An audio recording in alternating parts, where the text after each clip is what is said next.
शिवोहम। प्रणाम गुरुदेव, प्रणाम। कोटि कोटि प्रणाम स्वामी जी, आपके चरणों में प्रणाम। शिवोहम। शिवोहम। शिवम गुरुदेव, शिवम गुरुदेव। गुरुदेव भगवान के चरणों में प्रणाम। शिवोहम। शिवोहम। शिवम गुरुदेव, प्रणस्कार। शिवोहम। गोविंदा पे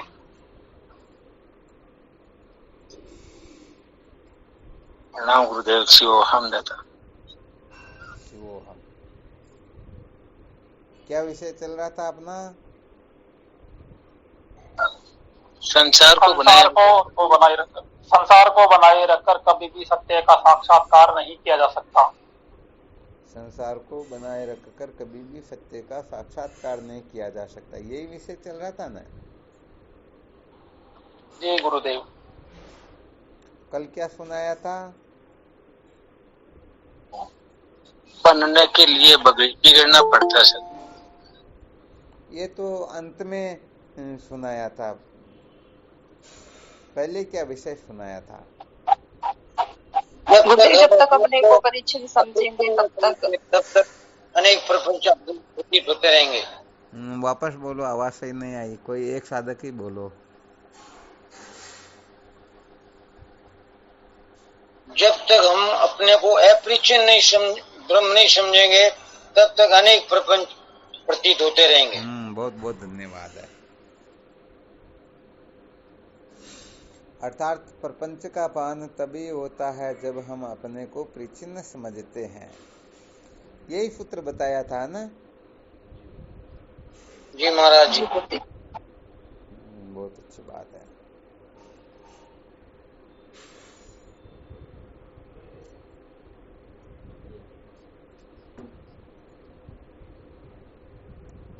चलो आज और दूसरे हिसाब से बताते हैं।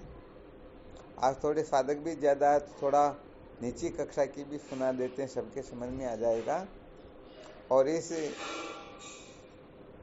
परिचिन्न समझने वाली की जो चर्चाएं फिर थोड़ी कल करेंगे। अच्छा, कल अंत में क्या सुनाया था?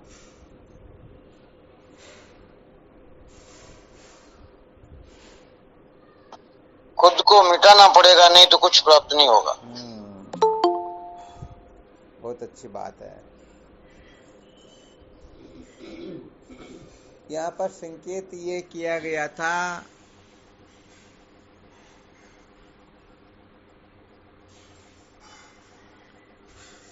बनने और बिगड़ने की चर्चा चली थी शायद, है ना? जी महाराज जी। कहने का मतलब जो पहले ही बने हुए हैं उनको कोई कुछ बना सकता है क्या? नहीं जी। नहीं बना सकते हैं ना? जी नहीं। जैसे समझो पहले से ही कोई ज्ञानी बना हुआ है, अब उसको कोई ज्ञानी बना सकता है क्या? नहीं महाराज, वो तो ऑलरेडी है। हाँ, यहाँ पर समस्त क्षेत्रों में समझ लेना अपने को। जैसे पहले से ही धर्मात्मा है तो उसको कोई धर्मात्मा थोड़ी बना सकता है। तो ऐसे समस्त क्षेत्रों में इस रहस्य को हमें समझ लेना है। अब यहाँ पर सचमुच में बन वही सकता है जो पहले बना हुआ जो है ना, उसी जगह से वो बिगड़ जाएगा, तभी तो नया बन पाएगा। और यदि वहां से वह बिगड़ नहीं पाता है तो बताओ नया बन पाएगा क्या? नहीं जी, नहीं बन अपना अभाव पाएगा। कभी होता ही नहीं। हाँ, नहीं, वो सिद्धांत वह अलग है, वो सूत्र यहाँ पर लागू नहीं होगा। यहाँ पर जो चर्चा सुनाई जा रही थोड़ी अलग ढंग से सुनाई जा रही है। अर्थात जब तत्व ज्ञान की जिज्ञासा जागृत होती है ना, तभी सचमुच में हम ब्रह्म विचार कर सकते हैं, तभी ब्रह्म विचार की ओर प्रवृत्ति हो सकती है, वरना ब्रह्म विचार की ओर प्रवृत्ति होती ही नहीं। तो यहाँ एक प्रकार से समझो साधारण संकेत कर रहे हैं, साधारण सूत्र बता रहे हैं। यहाँ पर पात्रता के जो लक्षण बताए गए हैं ना, पात्र खाली होना चाहिए, साफ होना चाहिए, फूटा हुआ नहीं होना चाहिए। तो जो पात्र पहले ही भरा हुआ है उसमें और कुछ भरा जा सकता थोड़ी है। हाँ, इस जगह की चर्चा चली, ध्यान रखना, जिस जगह की चर्चा चली हमें उसी जगह पर अपने विचारों को प्रकट करना है। समझो, ये तत्व जिज्ञासा कैसे उदय होती है उस जगह का सूत्र है। अर्थात ब्रह्म विचार कौन कर पाएगा, सचमुच में ब्रह्म विचार की ओर प्रवृत्ति किसकी होती है। तो यहाँ पर जो पहले अपने को कुछ का कुछ मान करके बैठे हुए हैं, तो बताओ उसको और दूसरा तीसरा कुछ मनवाया जा सकता है क्या। जैसे कोई समझ ले मैं पहले ही सुखी हूं, मैं पहले ही मुक्त हूं। अरे भाई, बंधा हुआ जो व्यक्ति होता है वही छूटने के लिए छटपटाता है, और उसे ही छूटने के लिए आवश्यक साधनों की आवश्यकता होती है। परंतु जो बंधा हुआ है ही नहीं, उसको आवश्यकता होगी क्या? नहीं होगी। हाँ, उनको आवश्यकता सचमुच में होगी ही नहीं। इस सूत्र को बहुत अच्छी तरह से समझना चाहिए। इस सूत्र को जो अच्छी तरह से समझते हैं वे सचमुच में आगे फिर कहीं ठोकर नहीं खाएंगे। वरना सच्ची बात यह है कि वो थोड़ा बहुत सुन करके देख लेंगे, हम तो ये समझे हुए हैं, हम तो ये जानते हैं, हमारे में तो इस प्रकार का विचार अथवा अनुभव जो है ही है। ऐसी अवस्था में फिर वह सचमुच में कुछ नहीं कर पाएगा न। कभी कुछ नहीं कर सकता। जी हाँ। हाँ, तो यहाँ पर ऐसा समझना चाहिए कि सचमुच में सत्संग के रहस्य को वही समझ सकता है जो सचमुच में बिगड़ा हुआ हो, जो बंधन में हो, जो सचमुच में दुखी हो। और इसके साथ ही ये भी शर्त होती है, दुखी होकर के भी जो दुखों से छूटना चाहता है वही सचमुच में फिर ज्ञान का अधिकारी होता है, वही सत्संग का अधिकारी होता है। कोई कितना भी दुख में क्यों न हो, परंतु छूटना ही नहीं चाहता हो। जैसे कितनी भी बीमारी क्यों न हो, परंतु डॉक्टर के पास न जाना चाहे तो उसका इलाज हो जाएगा क्या? नहीं होगा न। तो यहाँ पर भी हमको सबसे पहले तो बिगड़ना होता है। क्या करना होता है? हाँ, बिल्कुल बिगड़ना होता है। यदि हम बिगड़ेंगे नहीं तो आगे कुछ भी प्राप्त नहीं कर सकेंगे। इसको भी बहुत अच्छी तरह से हृदयंगम कर लेना चाहिए। जैसे पहले वो एक सूत्र बताया था, और ये तो बिल्कुल प्रसिद्ध भी है, जब तक संख्याएं कट नहीं जाती हैं तब तक ठीक ठीक उत्तर आ सकता है क्या? नहीं आ सकता। जैसे 2 और 4 6 होते हैं। कितने होते हैं? 6 होते हैं। अब कोई कह दे अरे भाई 6 के अंतर्गत तो न 2 दिखाई दे रहा है न 4 दिखाई दे रहा है, हम इस उत्तर को नहीं मानेंगे। हमारे जो 2 और 4 थे वो गए तो कहाँ पर गए? वो तो कट गए न। 2 और 4 भी रहने चाहिए और उसका उत्तर भी आ जाना चाहिए। ऐसा संभव हो सकता है क्या? नहीं हो सकता न। तो बस जब तक हम संसार की ओर से बिगड़ेंगे नहीं, हाँ, इसीलिए तो कहा जाता है कि संसार को बनाए रखकर कभी भी सत्य का साक्षात्कार सचमुच में किया जा सकता ही नहीं।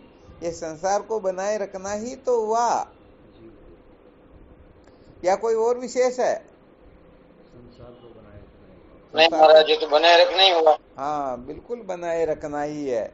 अच्छा, कुछ ऐसे सूत्र बता सकते हो किस प्रकार से बिगड़ना होता है?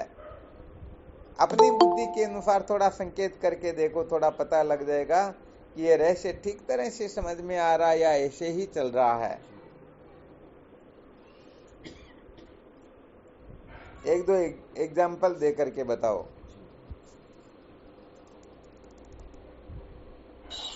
गुरुदेव, संसार की बातों को नहीं मानना। संसार की बातों को न मानना, जैसे एग्जाम्पल उदाहरण दे करके बताओ।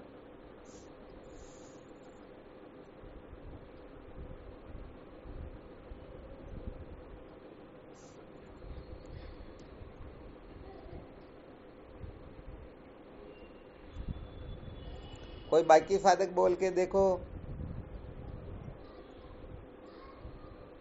महाराज जी जैसे वो शेर था लेकिन बकरों की झुंड में रहने से अपने आप को बकरा मानने लग गया। नहीं, यहाँ पर ये नहीं, थोड़ा और नीचे उतरना होगा। वो तो कहने का मतलब ज्ञान की सिद्धि के लिए दृष्टांत है। अभी यहाँ पात्रता का विषय चल रहा है। जैसे कोई एक ब्राह्मण था और उसने वो शराब पी ली और अपने आप को वो चांडाल मानने लग गया, वो बड़ा नहीं बैठता। हाँ, वो भी थोड़ा उच्ची कक्षा का दृष्टांत है। हालांकि संकेत उसी की ओर है। आपने पहले जो दिया ना दृष्टांत शेर वाला, वो 100% संकेत इसी तरफ है, परंतु थोड़ा नीचे की लेवल में उतर करके बताना अपने को।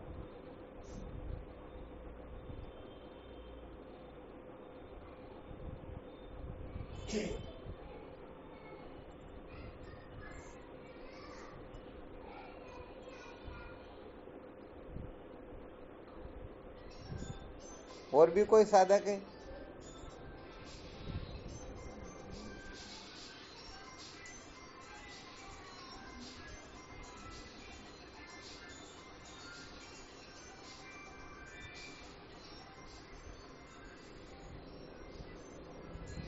लाल जी आप बताओ ना।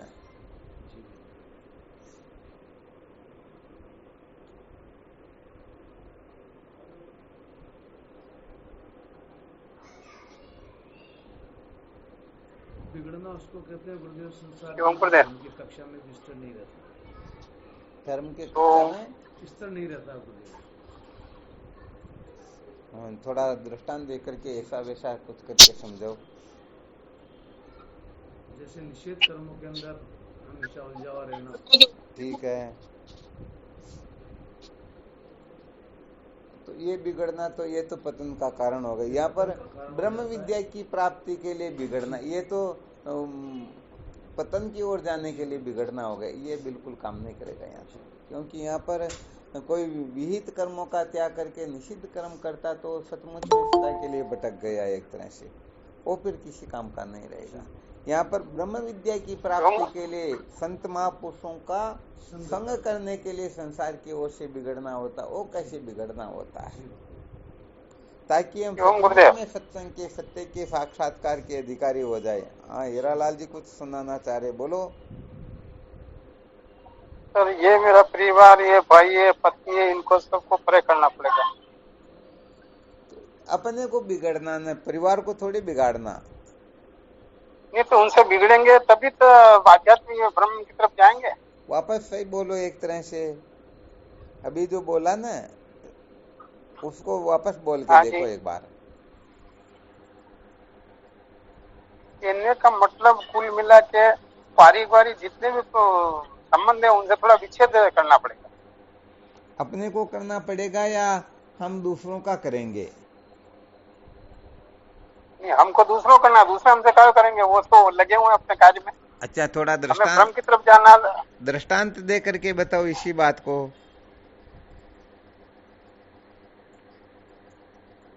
जैसे डिस्टेंस में मैं लंबा हूँ, गोरा हूँ, काला हूँ, तो ये क्या, इसको परे होके और फिर ब्रह्म की तरफ आग्रह करना पड़ेगा। बहुत बहुत अच्छी बात है।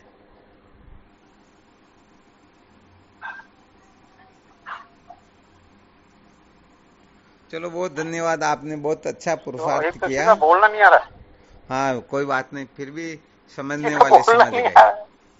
देखो, आप जो संकेत करना चाह रहे हैं ना, बस बात वही पूछी जा रही है। यहाँ पर बिगड़ने का मतलब क्या है? इस संसार में अपने को कोई पिता कहता है, कोई पुत्र कहता है, कोई भाई कहता है, कोई पति कहता है, कोई मामा मौसा, ऐसा कुछ ना कुछ कहते हैं या नहीं कहते हैं? तो हम सचमुच में पिता पुत्र भाई पति आदि बने हुए हैं, सचमुच में माँ बहन बेटी पत्नी बनी हुई है, तो बिगड़े हुए कहाँ पर? संसार वाले जैसा आपको कह रहे वैसे ही तो आप हो ना। आप पूरा का पूरा पार्ट निभा रहे हो, उसमें 1% भी गड़बड़ नहीं कर रहे हो। अर्थात यहाँ पर सच्ची बात कहे तो संसार के लोगों ने हमको जो बना रखा है और उस बनने में हम इतना आग्रह करके बैठे हुए हैं, उनसे बिगाड़ करना चाहे उससे बिगड़ना कितना पड़ेगा। भी बड़ा पावर क्यों न लग जाए, फिर भी हम वहां से छूटना नहीं चाहते, उसको झूठा नहीं समझना चाहते, उसको अनित्य असार नहीं समझना चाहते, बल्कि उसे इस प्रकार से हृदयंगम कर बैठे कि हम तो सचमुच में पिता ही हैं, सचमुच में पुत्र ही हैं, और भले ही पुत्र आज्ञाकारी ही नहीं हो फिर भी पिता बनने का अभिमान बना रहता है, रहता या नहीं रहता? चाहे धक्के भी लगा रहे हो फिर भी मैं हूं तो इनका पिता ही। तो संसार के लोगों ने जो अपने को बना रखा ना, हाँ, किसी ने अपने को पिता अभी बता ही दिया था। तो इसके अंतर्गत, इस संसार के अंतर्गत जितने जितने ये प्रचलित है, इस प्रकार से यदि अपने को निर्देशित किया जा रहा है तो समझो संसार वालों ने अपने को बना रखा है। तो जब तक संसार वालों ने अपने को जो कुछ भी बना रखा है उसके अंतर्गत हम आग्रह करके वहां पर अटके रहेंगे तो सचमुच में उनको अणुमात्र भी ज्ञान होने वाला है ही नहीं, उनके हृदय में ज्ञान प्रवेश करेगा ही नहीं। अथवा ऐसा समझो यदि ज्ञान प्रवेश करेगा तो किस प्रकार का करेगा? जैसे आपने कल्पना कर ली मैं पति हूं, तो पत्नी के लिए क्या कर्तव्य है? वह ज्ञान अवश्य प्रवेश कर सकता है, परंतु सचमुच में जिस ज्ञान से ये जीव जन्म मरण के चक्कर से मुक्त हो जाता है वह ज्ञान तो प्रवेश करेगा ही। बिल्कुल क्लियर न? हाँ, यहाँ किसी को शंका हो तो देख लेना। तो इस दृष्टि से देखा जाए तो जागने से लेकर के सोने तक अपने को संसार के लोग कितने नामों से संबोधित करते हैं। कोई शत्रु के रूप में करते हैं, कोई मित्र के रूप में करते हैं, कोई भले के रूप में करते, कोई बुरे के रूप में करते, कोई अपने रूप में करते, कोई पराये के रूप में करते हैं, कोई पद प्रतिष्ठा के रूप में अपने को संबोधित करते हैं। इसके अलावा ही अनेक प्रकार से ये कथन किया जाता है। तो वैसे देखा जाए तो ये जो इनको गप्पे कहते हैं, क्या कहते हैं? हाँ, कोई कह दे मैं तो सचमुच में उसका पिता ही हूँ, तो अरे तुम सचमुच में उनके पिता हो तो तुम्हारे पिता के पुत्र भी तो हो ना। तो सचमुच में हम पिता है या पुत्र है, भाई है या पति, कोई निर्णय कर सकता है क्या? नहीं कर सकता है। हाँ, वास्तव में कोई निर्णय कर ही नहीं सकता है। अब ये तो क्या होता, ना समझों को भ्रांति हो जाती है, तो समझदार होता है तो वह तो समझ जाता भाई ये सारा का सारा जो कहा जा रहा है एक को ही कहा जा रहा है। समझो कहीं पर एक बहुत बड़ा परिवार था, क्या था? बहुत बड़ा परिवार। तो क्या होता है कि उनके मेहमान जो आते हैं ना, तो 10-20 बच्चे एक साथ ही दौड़ करके आए। किसी ने कहा बुआ जी आ गई, किसी ने कहा बहन आ गई, किसी ने पत्नी की कहा, किसी ने मम्मी की कहा, किसी ने मौसी की, किसी ने मामी नानी, इस प्रकार से अलग अलग प्रकार से कहा। तो कहा भाई इसके लिए तो 2-4 गाड़ियां लेके जाना पड़ेगा, इतने मेहमान आए तो उनको लाने के लिए भी तो साधन बड़ा चाहिए ना भाई। 20 प्रकार के मेहमान आए हो तो उनके लिए या तो फिर 2-3 गाड़ी लेके जाओ, या फिर बड़ी गाड़ी एक ही लेके जाना हो तो वो जाना पड़ेगा ना, तभी लेके आएंगे। अब समझो बहुत बड़ी गाड़ी लेकर के गए, परंतु जहाँ लेने के लिए गए वहां पर तो एक ही खड़ी थी और कोई थे ही नहीं। सोचा रहे वो वहां पर तो कह रहे वो है वो है वो है, कम से कम 20 की उपस्थितियां मिलनी चाहिए, यहाँ पर तो केवल एक ही है। अब घबरा गए, करें तो क्या करें, वो बाकी 19 गए तो कहां पर गए। फोन वगैरह करके पता लगाया तो पता लगा कि अरे भाई ये एक ही है। इनको ही कोई बहन कहते, कोई माँ कहते, कोई बेटी कहते, कोई पत्नी कहते, कोई मामी कहते, कोई मासी कहते हैं। तो बताओ, नाम उनके, संकेत उनके 20 हो गए, परंतु वह तो अकेले ही है ना, एक ही है ना, अलग अलग तो नहीं है ना। बस ठीक इसी प्रकार से वास्तव में हम तो है जो है सो है, परंतु संसार के लोग अपने को अनेक प्रकार से संबोधित करके हाँ थोड़ी थोड़ी देर में परिवर्तन हो जाता, कौन क्या कहता, और हम वहां पर कहने का मतलब इतने प्रसन्न होते हैं, हाँ क्या कहने की बात है। तो बताओ, ये जो कुछ भी हम बने हुए हैं, अर्थात संसार के लोगों ने अपने को कुछ का कुछ बना रखा, तो उस बनने में आस्था रख करके हम चाहे कि ब्रह्म विचार कर ले, तो बताओ ब्रह्म विचार कर पाएंगे क्या? नहीं कर पाएंगे ना। तो यहाँ से तो कम से कम बिगड़ना ही होगा या नहीं बिगड़ना होगा? यहाँ से जो बिगड़ जाएगा, क्योंकि बिगड़ने की जब भ्रांति होती है ना, भाई मैं बिगड़ा हुआ हूँ, मैं बीमार हूँ, तभी तो अस्पताल जाएगा। तो अपने को जो इस जगह पर भ्रष्ट समझेगा, बिगड़ा हुआ समझेगा, तो सचमुच में वह सत्य के साक्षात्कार की ओर प्रवृत्त हो जाएगा। यदि ऐसा वह कर नहीं पाएगा तो सचमुच में ब्रह्म विचार की ओर प्रवृत्त होगा ही नहीं, क्योंकि वह इस रहस्य को जानता है कि भाई मैं तो जो बना हुआ हूँ बस वहीं पर ठीक है, मेरे को और कुछ बनना ही नहीं है। अरे भाई, जिसको भूख ही नहीं है तो उसको एक दो ग्रास भी खाने तो क्यों खाने, क्या जबरदस्ती थोड़ी है? कहीं पर पहुंचना ही नहीं तो किस साधन में बैठेगा वह?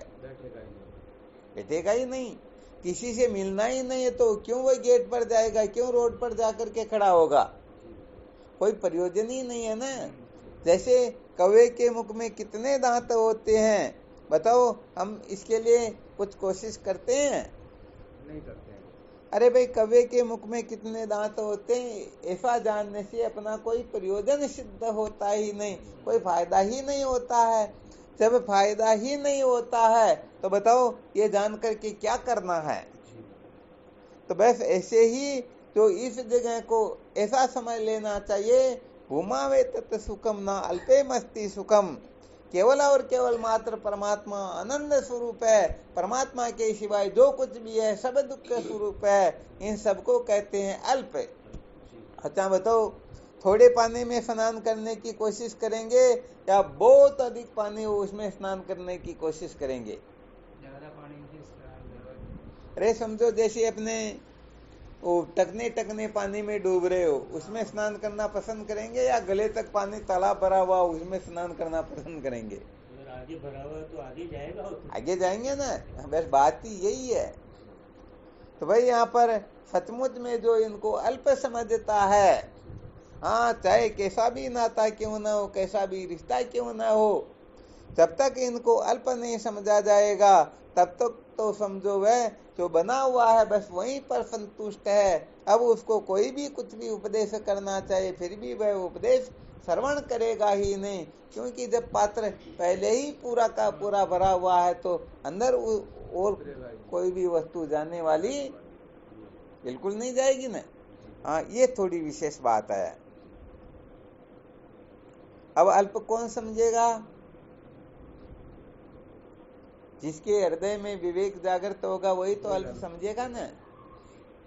अब समझ लो, इस जगह पर यदि हम अल्प नहीं समझते हैं, हम अपने को समझते मैं ब्राह्मण हूँ, मैं क्षत्रिय हूँ, मैं वैश्य हूँ, मैं शूद्र हूँ, मैं कलेक्टर हूँ, मैं सरपंच हूँ, मैं सचिव हूँ, अरे कुछ भी अपने को मान करके बैठे हैं तो सचमुच में वह ब्रह्म विचार कर पाएगा ही नहीं, क्योंकि ब्रह्म विचार केवल और केवल मात्र जिज्ञासु ही कर सकता है, और जिज्ञासु का ब्रह्म विचार ही सार्थक होता है, बाकी किसी का विचार सार्थक होता ही नहीं।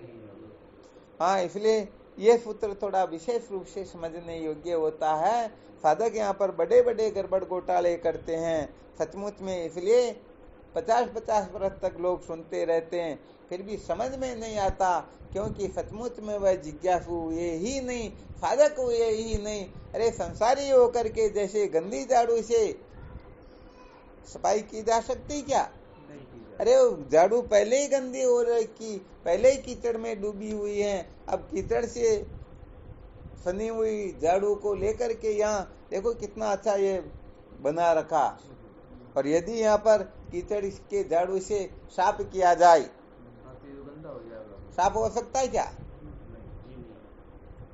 तो ये विशेष बात है। अब यहाँ पर जो साधक अच्छी तरह से समझ जाता ना, वह साधक सचमुच में क्या कर पाता, वह साधक ही सचमुच में विचार कर पाता है।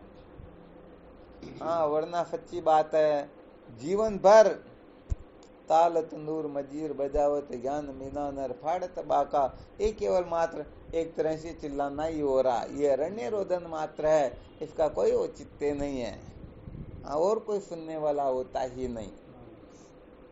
तो भाई यहाँ पर तो सबसे पहले पात्र को बहुत अच्छी तरह से खाली करना होता है, भरे हुए पात्र में कोई भी वस्तु नहीं ली जा सकती है।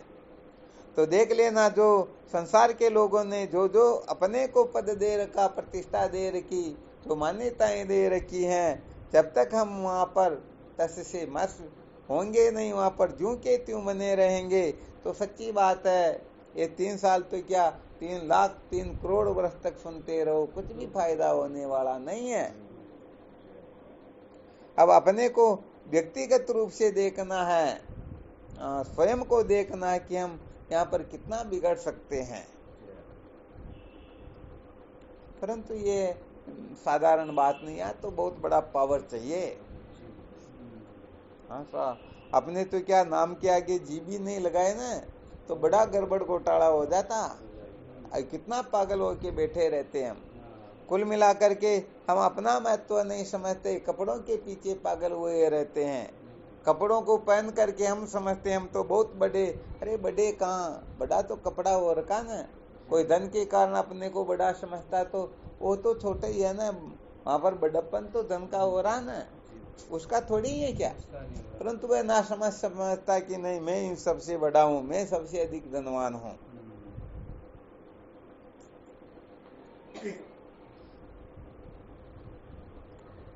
अच्छा, सूत्र तो अच्छी तरह से समझ में आ गए ना।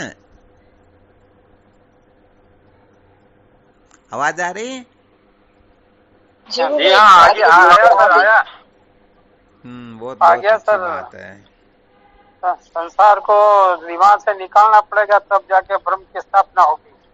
हाँ, सचमुच में होता क्या है कि संसार के जो लोग होते हैं ना, कोई अपने को पिता कहते, कोई पुत्र कहते, कोई भाई कहते, कोई पति कहते हैं, कोई दोस्त दुश्मन, अभी बता ही दिया था, कोई माँ बहन बेटी पत्नी, कुछ ना कुछ कहते हैं ना। तो ये संसार के लोग अपने को ये कहते हैं। सांप्रदायिक लोग जो है वो अपने को हिंदू आदि बताते हैं।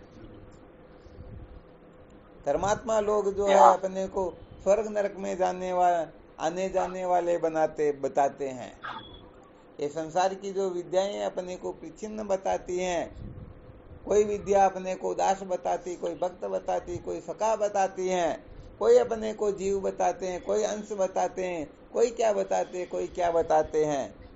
तो भाई सत्य बात यह है कि सचमुच में हम कौन हैं, इसके अंतर्गत तो निर्णय जो करने वाला होता है ना, वो केवल और केवल मात्र वेद भगवान ही होता है। अर्थात श्रुति माता ये अपनी असलियत बता सकती, भाई तुम ये हो। जैसे एक माई जानती है कि सचमुच में इसका पिता कौन है, आ रहा समझ में, तो ऐसे ही श्रुति माता ही कह सकती है कि तुम सचमुच में हो कौन है।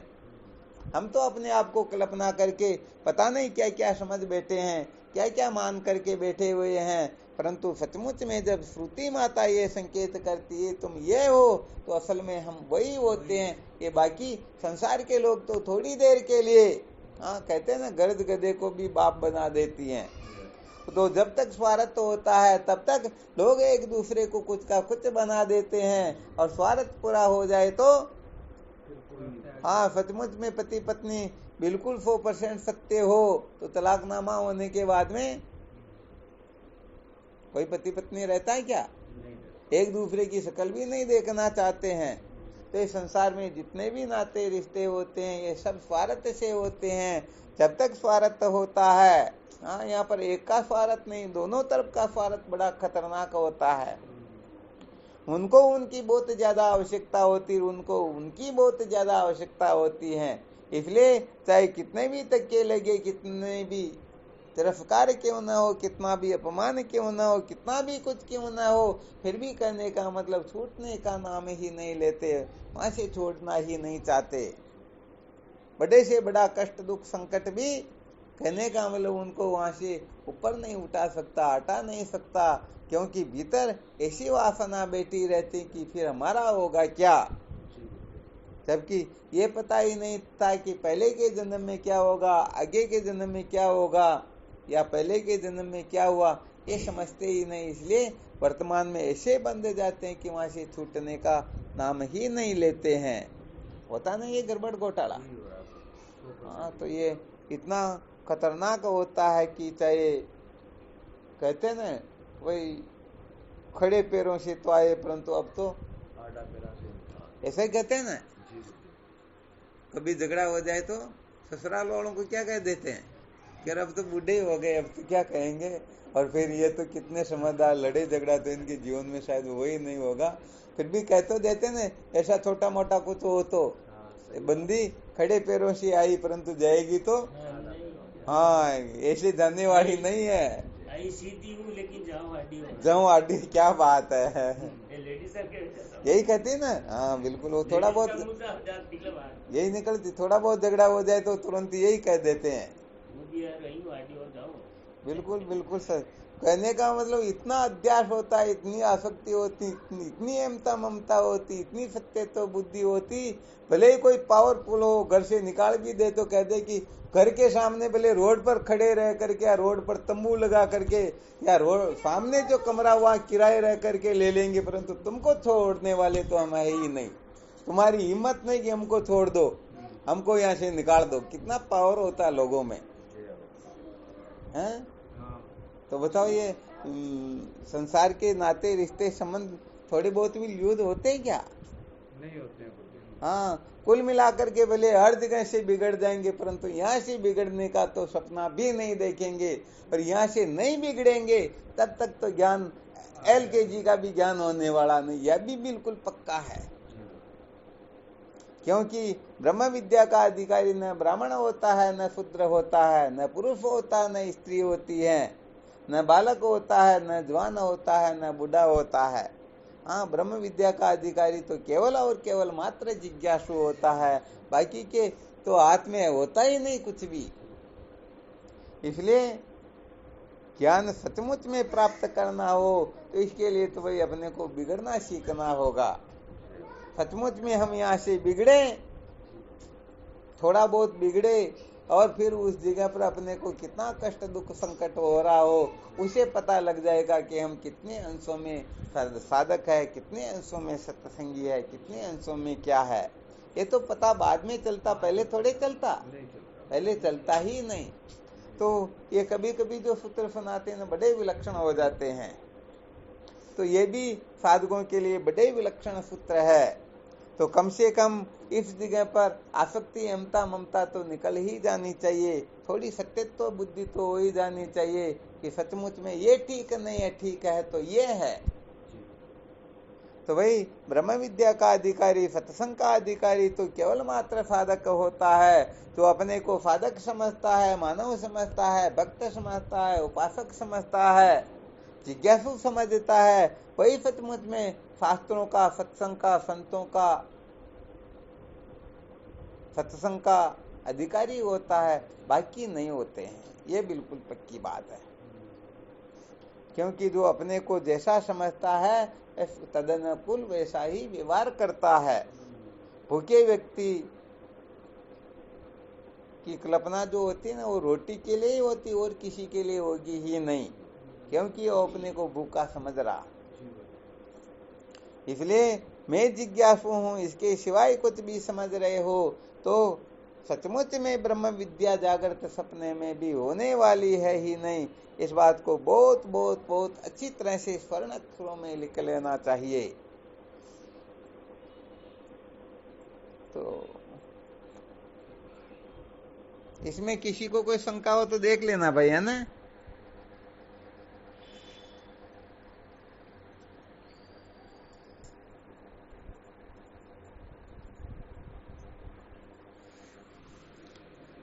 बनने बिगड़ने का रहस्य थोड़ा समझ में आया क्या?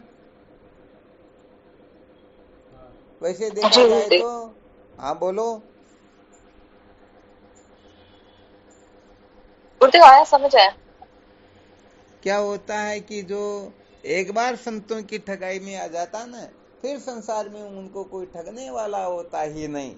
और जो संतों की ठगाई में नहीं आते ना, उनको इस संसार में प्रतिदिन की बात नहीं, एक दिन में 1000 लाख करोड़ बार हर कोई ठगता रहता है, हर कोई बेवकूफ बनाता रहता, और वो हंसते हंसते अपने को ठगा लेता है, उसको पता ही नहीं चलता।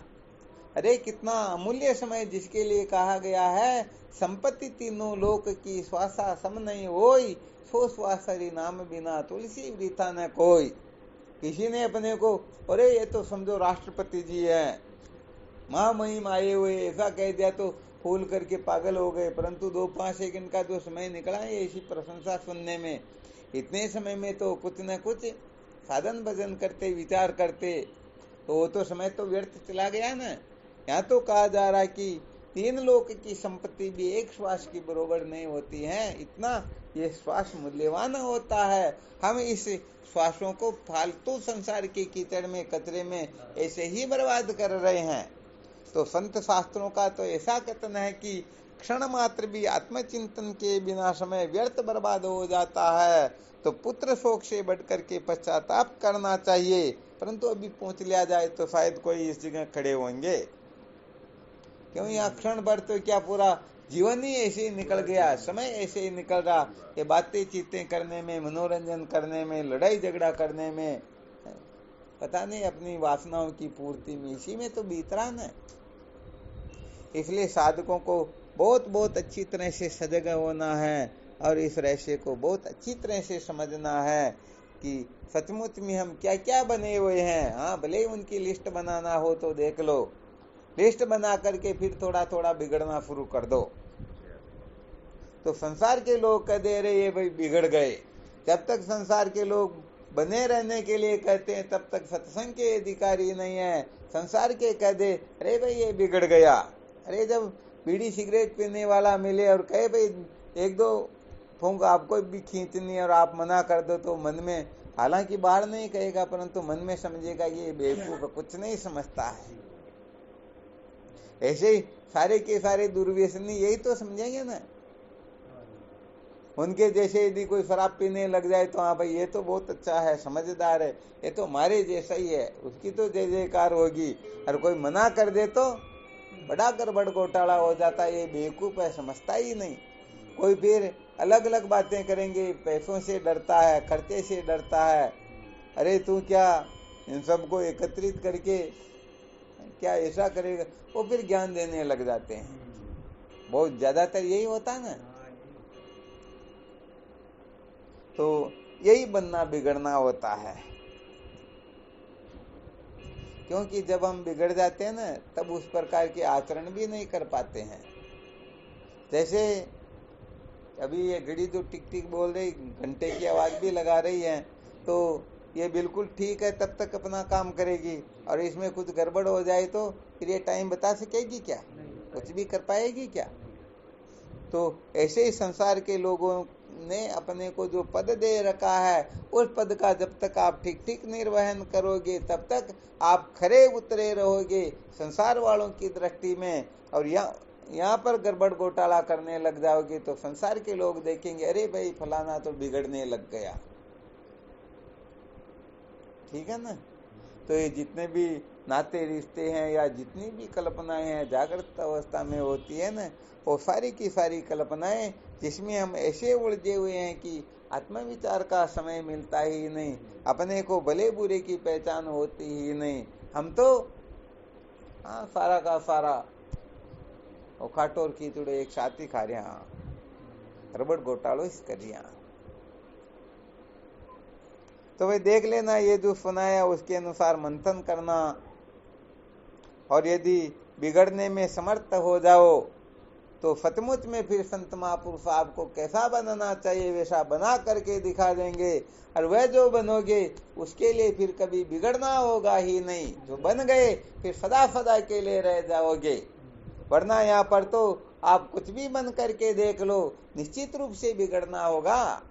अरे इसी जीवन में भी एक जन्म में ही बिगड़ना हो जाता। एक छोटा सा दृष्टांत संकेत कर देते हैं। क्या होता है कि दादू जी महाराज उनके शिष्यों सहित कहीं जा रहे थे, तो एक स्त्री साल 1.5 साल का बच्चा रहा होगा, जिसे खूब लाड प्यार कर रही थी और बड़े कहने का मतलब वात्सल्य भाव से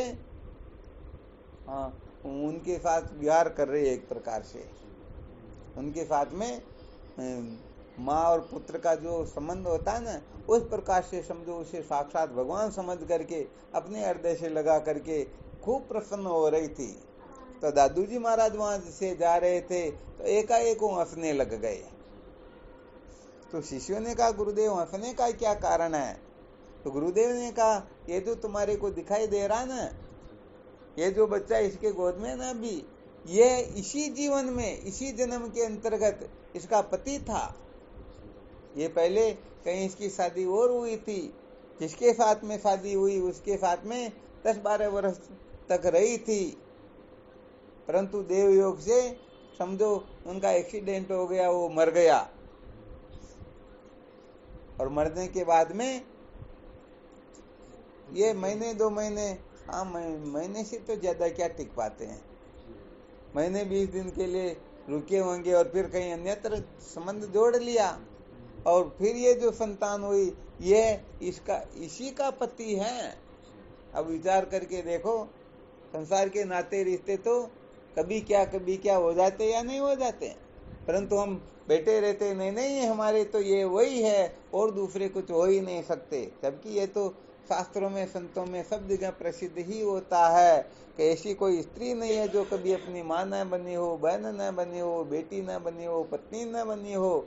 ऐसा कोई व्यक्ति नहीं है जो कभी भी आपका पिता, पुत्र, भाई या पति नहीं बना हो, फिर भी हम अभिमान करते नहीं ये तो हमारा पुत्री है, ये तो हमारा पति ही है। अरे अभी पति हो सकता, पहले के जन्म में पुत्र था, पिता होगा, या आगे के जन्म में कुछ भी हो सकता, परंतु लोग यहाँ पर ऐसे उलझे हुए रहते हैं कि उनका विवेक काम ही नहीं करता है।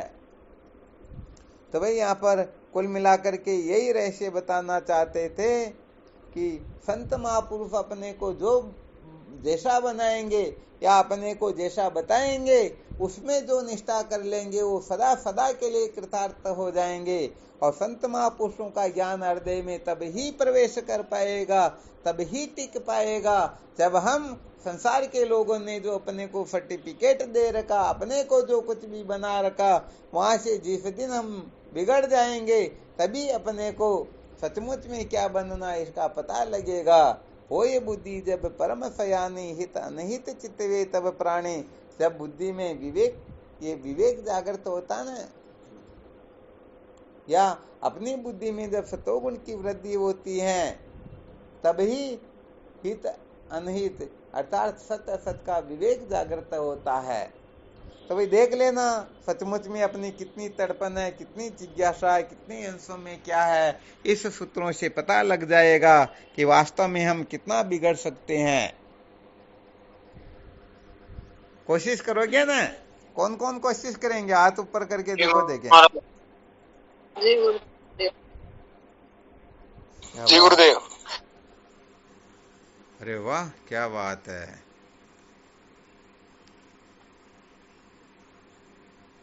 बहुत अच्छी बात। 7-8 साधकों ने तो हाथ खड़े किए भाई, बहुत अच्छी बात। 10-12 साधकों ने तो हाथ खड़े किए, इसका मतलब ये तो वास्तव में बिगड़ना चाहते हैं। अरे वाह, क्या बात। आप लोगों का भी धन्यवाद भाई, बहुत बहुत अच्छी बात। अच्छा, यहाँ पर बैठे साधकों में, अच्छा चलो, बहुत बहुत धन्यवाद भाई। इसका मतलब सचमुच में आप लोग कोशिश करोगे, ये बिल्कुल पक्का है।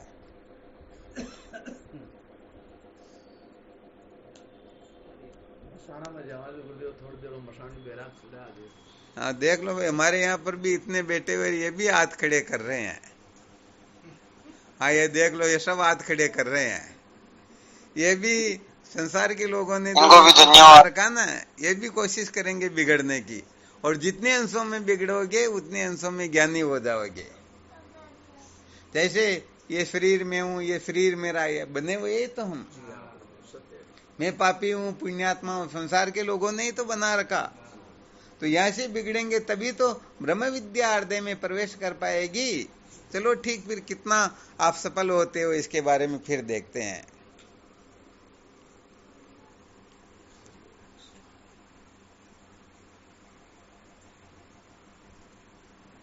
चलो ठीक, शिवोहम शिवोहम, प्रणाम साष्टांग प्रणाम शिवोहम। हाँ शिवोहम, नमो नारायण, हरि ओम। स्वामी जी के चरणों में साष्टांग प्रणाम। शिवोहम, प्रणाम। हाँ शिवोहम। शिवम गुरुदेव, शिवम। हाँ शिवोहम, शिवम प्रणस्पष्ट। शिवोहम। प्रणाम गुरुदेव, शिवोहम। हाँ शिवोहम। प्रणाम स्वामी जी। प्रणाम गुरु बाबू जी। हाँ शिवोहम। शिवोहम। श्री सतगुरुदेव भगवान के पावन चरणों में कोटि कोटि प्रणाम। गुरुदेव भगवान आपके पास। शिवोहम। प्रणाम गुरु जी, कोटि कोटि प्रणाम। हाँ शिवोहम। प्रणाम गुरुदेव, शिवोहम। शिवोहम। सतगुरु भगवान के चरणों कोटि कोटि प्रणाम। शिवोहम। प्रणाम गुरुदेव। शिवोहम। शिवोहम। प्रणाम स्वामी जी, आपके श्री चरणों में कोटि कोटि शिवोहम। श्री सतगुरुदेव के चरणों में कोटि कोटि प्रणाम। हाँ शिवोहम। चरणों में साष्टांग दंडवत। शिवोहम। कोटि कोटि प्रणाम स्वामी जी, आपके श्री चरणों में। शिवोहम।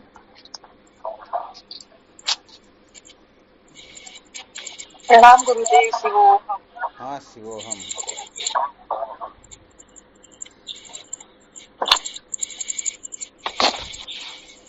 कोटि कोटि प्रणाम शिवोहम। हाँ शिवोहम। कोटि कोटि प्रणाम स्वामी जी, आपके श्री चरणों में। शिवोहम।